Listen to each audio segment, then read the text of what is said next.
नमस्कार, मैं Abhishek Raj, CEO founder easy way global. दोस्तों, एक और बड़ी भर्ती आ गई है और आप आज भी सोए हुए हैं। मुझे कहते हुए बहुत बुरा लगता है कि रोज हर वीडियो में मुझे बताना पड़ता है कि आप जगिए और पढ़ाई कीजिए, लेकिन आप अपने जिद पड़े हुए हैं। तो याद रखिएगा, अगर आप समय के अनुसार अपने आप को परिवर्तन नहीं किए तो समय आपका परिवर्तन जरूर कर देगा। मतलब समझ रहे हैं? अगर खुद से परिवर्तन करेंगे तो बहुत बढ़िया, बहुत अच्छा विकल्प बन के नजर आएंगे, लेकिन समय अगर आपका परिवर्तन करेगा तो याद रखिएगा, रोने के लिए भी जगह नहीं मिलेगा। इसीलिए जगिए, उठिए और पढ़ाई में लग जाइए, क्योंकि लगातार भर्ती आ रही है। बहुत बड़ी भर्ती है DFCCIL में। तो चलिए इसके बारे में हम डिटेल्स में जानेंगे। अगर इसका कोर्स परचेज करना चाहते हैं तो हमारे इजी वे के एप्स को डाउनलोड कर लीजिए। ठीक है, हमारे इजी वे एप्स पे बहुत सारे कोर्सेस दिखाई देंगे। ठीक है, कुछ कोर्स ऐसे भी हैं जो अलग अलग सब्जेक्ट के लिए बने हैं, जैसे math, reasoning, science, GK, GS, technical, सबका अलग अलग कोर्स परचेज कर सकते हैं। कुछ कोर्स हैं जो कंबाइन भी परचेज कर सकते हैं। कुछ बच्चे पहले से भी कोर्स परचेज किए, उनको भी डिस्काउंट दिया जाएगा। ठीक है, DFCCIL के लिए स्पेशल कोर्स आएगा। ठीक है, अभी थोड़ा सा वेट कर लीजिए। लेकिन वैसे बच्चे चाहते हैं कि हम सबका तैयारी एक साथ करें, तो आप 2999 का जो PSU का कोर्स है उसको आप खरीद सकते हैं और उसको खरीदकर आप पढ़ाई शुरू कर सकते हैं। ठीक है, अब आते हैं हम DFCCIL पे। DFCCIL पे जाने के लिए, उसकी वेबसाइट को ओपन करने के लिए सबसे पहले करना क्या है आपको कि easywayglobal.in, easywayglobal.in। अब जो भी भर्ती आता है सरकारी ना, आपको easywayglobal.in पे आपको अपडेट मिल जाएगा। अब कहीं भटकने की जरूरत नहीं है। आपको सर्च करना पड़ता, बहुत जगह मिलता नहीं था। अब यहाँ पे वन स्टेप सोल्यूशन है। आप easywayglobal.in गूगल में सर्च कीजिएगा, इजी वे का वेबसाइट खुल जाएगा। ठीक है, और यहाँ पे है ITI जॉब। ITI जॉब में गवर्नमेंट जॉब पर क्लिक कर लीजिएगा आराम से। और जैसे गवर्नमेंट जॉब पर क्लिक करेंगे तो यहाँ पर लेटेस्ट अपडेट आपको दिखाई देगा। पहला क्या है, DFCCIL में जो भर्ती निकाली गई, यहाँ पर दिया है, देखिए AHL का भर्ती जिस पर वीडियो बन चुका है, गुजरात मेट्रो का, बिहार ITI का, सबका डिटेल्स नोटिफिकेशन आपको यहाँ पे मिलेगा। खास बात यह है कि इसी नोटिफिकेशन के नीचे आपको फॉर्म ऑनलाइन कैसे भरना है, स्टेप बाय स्टेप वीडियो बनाकर अपडेट कर दिया जाता है। आज की वीडियो में हम देखेंगे कि DFCCIL में जो भर्ती निकाली गई है उसमें क्या क्या चीजें हैं। ठीक है ना, पोस्टों की संख्या कितनी है, सिलेबस क्या है, एज क्या है, कौन कौन से लोग अप्लाई कर सकते हैं, तमाम जानकारी इसमें मिलेगा। 1 से 2 दिन के अंदर में इस नोटिफिकेशन के नीचे यहाँ पे आपको वीडियो अपलोड हो जाएगा, जिससे फॉर्म कैसे भरना वो आपको बताया जाएगा। ठीक है, तो देखिए यहां से हम करते हैं, इसके अप्लाई ऑनलाइन पर क्लिक कीजिएगा तो इसका ऑनलाइन अप्लाई करने का लिंक खुल जाएगा और यहां से ऑनलाइन अप्लाई कर सकते हैं। ठीक है ना, तो बहुत इजी है इसमें फॉर्म अप्लाई करना, खोजने की कोई जरूरत नहीं, easywayglobal.in सर्च कर लीजिएगा। ठीक है, अब चलते हैं इसके नोटिफिकेशन पे। इसके नोटिफिकेशन को मैंने डाउनलोड कर रखा है। ठीक है, तो चलिए इसके नोटिफिकेशन को हम दिखाते हैं आपको। और ये रहा इसका डिटेल्स नोटिफिकेशन। डिटेल्स नोटिफिकेशन हमारे सामने ओपन हो गया है। अब इसमें बहुत सारी चीजें दी गई है, वन बाय वन करके हम समझते हैं, एक एक करके समझते हैं। ठीक है ना, चलिए शुरू करते हैं। ये जो रिक्रूटमेंट नोटिस है, याद रखिएगा, 1 DR 2023। ठीक है, ये रिक्रूटमेंट नोटिस दिया हुआ है। आगे बढ़ेंगे तो यहां पे इंपॉर्टेंट डेट है, इंपॉर्टेंट डेट है, डेट को समझिएगा। पहला है opening date for online registration application 20/5 से स्टार्ट हो गया। ठीक है ना, 20/5 से, कल से ही स्टार्ट हो चुका है। ठीक है, क्लोजिंग ये 19/6 को क्लोज हो जाएगा, मतलब 19 जून को बंद हो जाएगा। 20 मई से शुरू है और 19 जून को ये बंद हो जाएगा। तीसरा है date of opening the windows for application form correction. Correction का भी डेट देगा, 26 से लेकर आपको 30 तक करेक्शन का डेट रहेगा। फॉर्म भरेंगे, कोई गलती रहेगा तो इसमें करेक्शन का ये डेट दे रहा है। अब बोल रहा है कि CBT1 का जो टेंटेटिव डेट है वो अगस्त में रहेगा। अगस्त 2023 में एग्जाम हो जाएगा फर्स्ट स्टेज का, और स्टेज 2 जो होगा वो दिसंबर में होगा। मतलब स्टेज 1 से स्टेज 2 में काफी समय दे रहा है। ठीक है, इसीलिए तैयारी में गड़बड़ाना नहीं है। पहले स्टेज 1 का अच्छे से तैयारी कर लीजिए, इसके बाद स्टेज 2 में लग जाइएगा। जो स्टेज 1 है नॉन टेक्निकल है और स्टेज 2 टेक्निकल है। नहीं, स्टेज 2 टेक्निकल और नॉन टेक्निकल दोनों है। पहला वाला केवल non technical, GK, GS, math, reasoning, यही सब है। दूसरा में जीके, जीएस, मैथ, रीजनिंग के साथ साथ आपको टेक्निकल का भी प्रश्न पूछेगा, लेकिन दोनों के बीच में गैप है। इस पे पूरी प्लानिंग से हम बनाएंगे वीडियो। ठीक है, इसके अलावा कंप्यूटर बेस्ड एप्टीट्यूड टेस्ट होता है, ये माइंड टेस्ट होता है जो आईटीआई के लिए नहीं है, केवल 2 ही टेस्ट आपको देना होगा। यहां से क्लिक करके आप फॉर्म को अप्लाई कर सकते हैं। अब आगे बढ़ेंगे, ये समझ गए डेट। आगे बढ़ेंगे तो यहाँ पे जो भर्ती निकाली गई है उस भर्ती में आप समझिए कि आपके लिए आईटीआई के लिए कौन सा पद है, डिप्लोमा के लिए कौन सा पद है। तो जो एग्जीक्यूटिव लेवल का पद है, ठीक है ना, ये आपका डिप्लोमा वालों के लिए, ठीक है ना, जो सिविल से डिप्लोमा किए, सिविल लिखा हुआ है, इसमें 50 पद है, ठीक है। और ये किसके लिए, जो डिप्लोमा सिविल से के उनके लिए है। इसी तरह से आगे बढ़ेंगे हम, तो नेक्स्ट आता है, ये भी इलेक्ट्रिकल का है, एग्जीक्यूटिव पोस्ट है, इसमें 30 है, ये भी डिप्लोमा के लिए, डिप्लोमा वाले इसमें अप्लाई करेंगे जो इलेक्ट्रिकल इंजीनियरिंग से डिप्लोमा किए हुए हैं। तीसरा नंबर भी वही है, एग्जीक्यूटिव का ही है, इसमें भी ग्रेजुएशन जो किया है वो लोग इसमें अप्लाई कर सकते हैं। आगे बढ़ेंगे तो इसमें इसके बाद जो ये एजुकेटिव पोस्ट है 14 है, फाइनेंस का है, ये भी बैचलर डिग्री वाले हैं जो कॉमर्स से, वो अप्लाई करेंगे इसमें। इसी तरह से हम आगे बढ़ते जाएंगे, बढ़ते बढ़ते जब आप नीचे आइएगा तो दूसरा नंबर का जो पोस्ट है जूनियर एजुकेटिव का जो पोस्ट है इसमें आप अप्लाई करेंगे आईटीआई वाले, ठीक है। अब ध्यान रखिएगा यहां पे ट्रेड का नाम नहीं लिखा हुआ है, इसी से पता करना होगा। जो पहला है जूनियर एजुकेटिव का जो पहला पद है इलेक्ट्रिकल का है, ठीक है ना, 24 सीट है, और 24 सीट में यहां पे जो क्वालिफिकेशन दिया है पढ़िएगा, क्वालिफिकेशन क्या क्या है। बोल रहा है कि मैट्रिक पास होना चाहिए 60% मार्क्स के साथ, आपको मैट्रिक 60% मार्क्स के साथ पास होना चाहिए, ठीक है। और 2 साल का आपका आईटीआई कोर्स होना चाहिए, चाहे अप्रेंटिसशिप कोर्स हो या आईटीआई कोर्स हो, दोनों चलेगा, जो एनसीवीटी और एससीवीटी से अप्रूव्ड हो, जो एनसीवीटी या एससीवीटी से अप्रूव्ड हो, ठीक है।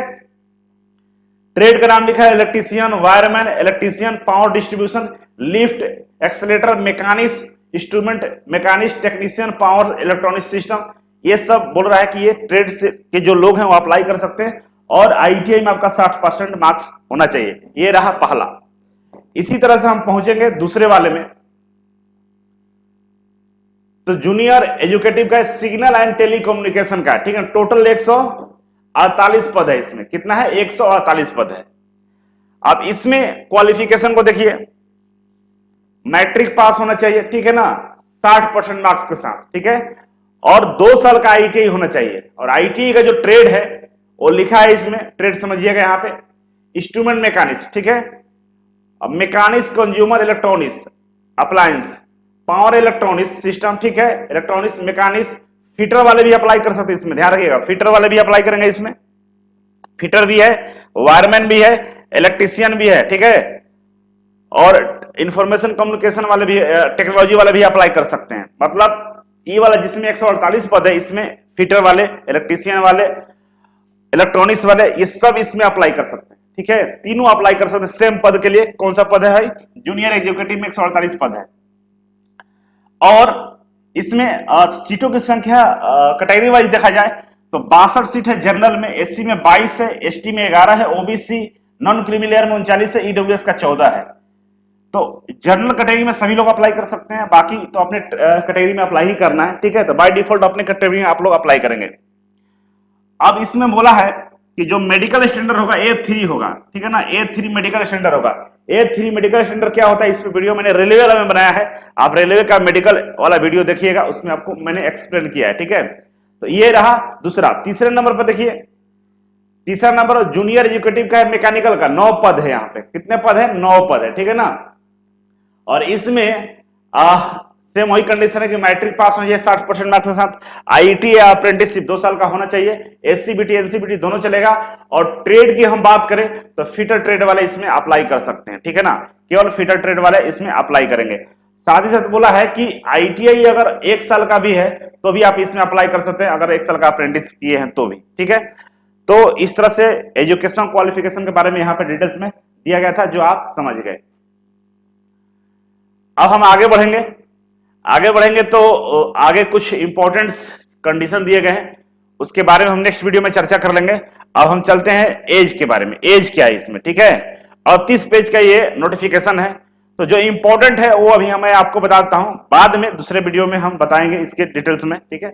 एज की हम बात करें, एज लिमिट का, तो इसमें एजुकेटिव पद के लिए 18 से 30 साल एज है, ठीक है ना। जूनियर एजुकेटिव का 18 से 30 है, मतलब दोनों के लिए, डिप्लोमा के लिए भी 18 से 30 है और ITI के लिए भी एज लिमिट 18 से 30 है। 18 साल से 30 साल के बच्चे इसमें अप्लाई कर सकते हैं। साथ ही साथ एज रिलैक्सेशन भी दिया हुआ है। एज रिलैक्सेशन की बात करें तो SC ST का आपको 5 साल मिलता है, OBC का 3 साल मिलता है और हैंडीकैप उनको 10 साल मिलता है। इसमें ऐड कर लीजिएगा, OBC है तो 3 साल, SC ST है तो 5 साल ऐड करके अपना एज निकाल लीजिएगा, फॉर्म इसमें आप अप्लाई कर सकते हैं। ठीक है, अब आगे बढ़ेंगे। Vertical reservation. वर्टिकल रिजर्वेशन क्या है भाई? ये तो कैटेगरी वाइज रिजर्वेशन दिया गया, उसके बारे में चर्चा किया है। हम चलेंगे सीधे सिलेबस पे। ठीक है, सिलेबस समझ लीजिए। कुछ चीजें हैं जो नेक्स्ट वीडियो में बताएंगे, इसमें इंपॉर्टेंट नहीं है क्योंकि बहुत सारा चीज लिखा हुआ है जो आगे आपको समझने में मौका मिलेगा। ठीक है, तो इसी तरह से आगे बढ़ेंगे। तो यहाँ पे एक चीज और दिया हुआ है, बोला कि सिलेक्शन जो होगा कौन सा पद का, किस पद में क्या क्या चीजें होंगी उसके बारे में जानकारी दिया गया है। जैसे जितना भी पद है, जैसे मान के चलिए कि सिविल वाला के लिए जो डिप्लोमा वाले है, CBT 1 होगा, CBT 2 होगा। ये ब्रेन टेस्ट नहीं होगा, जिसको हम लोग बोलते हैं साइको टेस्ट, उसी को बोला जाता है CBAT। ये नहीं होगा, ब्रेन टेस्ट नहीं होगा, केवल एगो में होगा। किसमें होगा? साइको, इस वाले में होगा, तीसरा नंबर में। उसी तरह से ITI के जो पद निकालेंगे उसमें देखिएगा CBT 1 CBT 2 होगा, साइको टेस्ट नहीं होगा, डॉक्यूमेंट वेरिफिकेशन होगा और मेडिकल टेस्ट होगा। ठीक है, ये दिया हुआ है। तो ITI के लिए क्या होगा? CBT 1 होगा, CBT 2 होगा और डॉक्यूमेंट वेरिफिकेशन होगा और मेडिकल टेस्ट होगा। ठीक है, इस तरह से यहां पे आपका सिलेक्शन होने वाला है। अब चलेंगे हम लोग डिटेल्स कि आपका रिटन जो एग्जाम होगा CBT स्टेज 1 और स्टेज 2 करके होगा। ठीक है ना, निगेटिव मार्किंग भी रहेगा। ठीक है, निगेटिव मार्किंग रहेगा, दोनों में रहेगा, स्टेज 1 और स्टेज 2 दोनों में रहेगा। और निगेटिव मार्किंग में हम बात करें तो 1/4 आपका नंबर काटे जाएगा, मतलब एक क्वेश्चन गलत करने पर 0.25 नंबर काटे जाएंगे। इसका मतलब एक हुआ कि 4 क्वेश्चन अगर गलत करते हैं तो 1 नंबर आपका कट जाएगा। ठीक है, ये रहा डिटेल्स यहाँ पे। अब बोला है कि जो फर्स्ट CBT 1 का जो स्कोर होगा वो मेरिट लिस्ट में ऐड नहीं किया जाएगा। आपका सिलेक्शन CBT 2 पे होने वाला है। आपका सिलेक्शन किस पे होगा? CBT 2 पे होगा, CBT 1 पे नहीं होगा। ठीक है, तो CBT 2 पे और CBT 1 पे ये दोनों पर ध्यान रखना होगा। कैसे पढ़ना है, किस पे क्या पढ़ना है, ये हम आपको बताएंगे नेक्स्ट वीडियो में। अभी इसका सिलेबस समझिए। यहां पर बताया कि जो सेकेंड स्टेज का एग्जाम होगा, CBT 2 होगा सेकेंड स्टेज वाला, उसमें हम 20 गुना बच्चों को बुलाएंगे, 20 गुना बच्चों को बुलाएंगे। और डॉक्यूमेंट वेरिफिकेशन में, मेडिकल टेस्ट में जितना सीट है उतना ही बच्चों को बुलाया जाएगा। ठीक है, ये लिखा हुआ है। अब देखिए CBT 1 का जो सिलेबस है समझिए। CBT 1 का सिलेबस में मैथ है 30 नंबर ऑफ क्वेश्चन 30 रहेगा, 30 नंबर का रहेगा। जनरल अवेयरनेस है 15 क्वेश्चन रहेंगे। जनरल साइंस है 15 क्वेश्चन रहेंगे। ठीक है, रीजनिंग है 30 क्वेश्चन रहेगा। और knowledge about railway DFCCIL 10 question रहेंगे। ये भी आपका पार्ट GK GS का ही आ जाएगा, मतलब ये रेलवे के बारे में GK GS में ही पढ़ा दिया जाएगा। मतलब 60 नंबर जो है वो मैथ और रीजनिंग से सवाल पूछे जाएंगे और बाकी का जो प्रश्न है 40 नंबर वो आपका GK और GS है। ठीक है, इस तरह का CBT 1 का सिलेबस है। मैथ, रीजनिंग और GK GS पढ़ना है आपको CBT 1 में, और इसको क्वालिफाई करते हैं तो आपको CBT 2 के लिए बुलाया जाएगा। और CBT 2 में अगर आप बढ़िया स्कोर करते हैं तो आप क्वालिफाई कर जाएंगे। अब ये तो सिलेबस रहा CBT 1 का।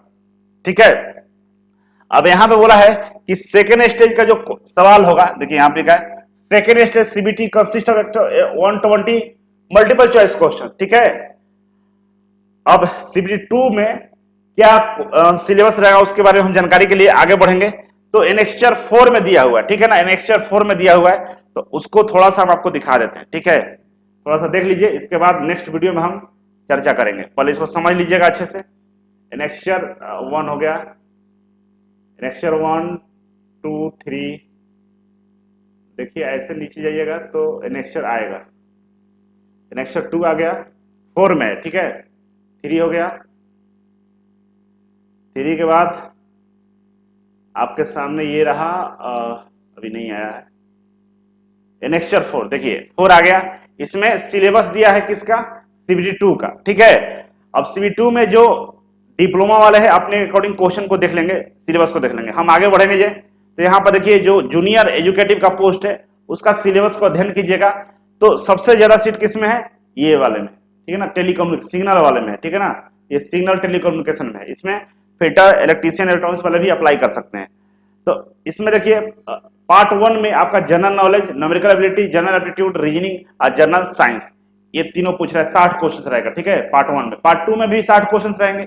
और पार्ट 2 जो रहेगा इसमें देख लीजिए, इसमें मैक्सिमम जो सिग्नल, टेलीकम्युनिकेशन और इलेक्ट्रॉनिक्स का ही चैप्टर का नाम दिया हुआ है। आप पढ़ के समझ लीजिएगा, सिलेबस में हम अलग से वीडियो बनाने वाले हैं, ठीक है। इसी तरह से जो जूनियर एजुकेटिव वाला है, जिसमें फिटर वाले केवल अप्लाई करेंगे, उसमें देखिए यहाँ पे जनरल नॉलेज, मतलब सिविल पार्ट 1 में वही नॉन टेक्निकल है। पार्ट 2 में आपको drawing, measurement, work on energy, ये WCS वर्कशॉप एंड कैलकुलेशन का ये सिलेबस दिया हुआ है।